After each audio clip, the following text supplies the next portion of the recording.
again, everybody. Here's your Paper News 24/7, the video edition. I'm Frank Phillips reporting.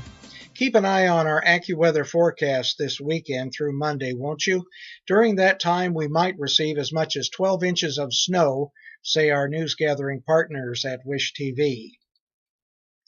Montgomery County high school students are getting into building and designing robots. What will the robots of tomorrow be? Will they be self-driving vehicles that chauffeur us around? Will they be on wheels like Rosie and do maid service for our families?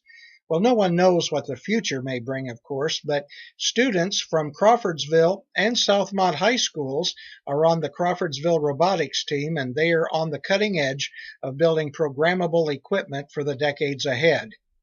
The program is old school, if robots can be considered old school.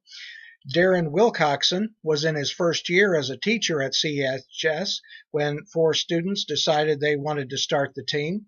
Today there are 3 teams that work together, building 3 robots for competition throughout the Midwest. Wilcoxon estimates each robot has cost $2,000 to $2,500 for parts. That does not count the computer equipment or the Robot C software used to program each robot. Robot C is a subset of the C computer language, said Dylan Mangold, a student programmer. It is not a simple language to master. It took me most of last season to learn what I'm doing, Mangold said.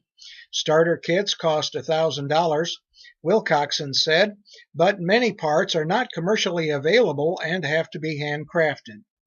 The local teams enter 5 competitions a year. Crawfordsville is serving as host for a statewide competition March 15th.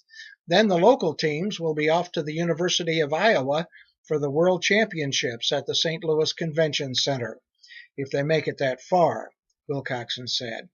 At each competition, team members give a presentation to the panel of judges about the team's effort to promote robotics. Being a race car driver is more than just what happens on race day in the car. It has much to do with dieting and training.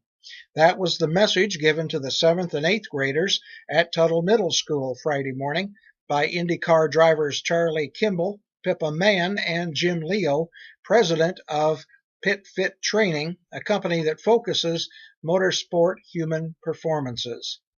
The event was sponsored by Franciscan Physician Network and Franciscan St. Elizabeth Health Crawfordsville, and Franciscan physician assistant Don Armanoff asked the 3 guests 2 questions to better inform the students. It's nice to combine a home sport like IndyCar with promoting healthy lifestyles to children at the same time, said Leo afterwards. The interest is very high with these kids because they know who these drivers are.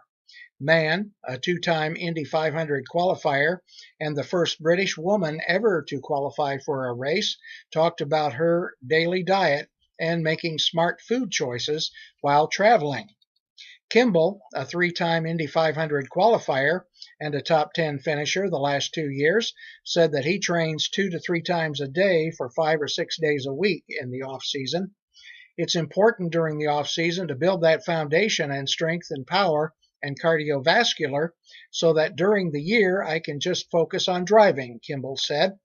Kimball is the only IndyCar driver who has type 1 diabetes.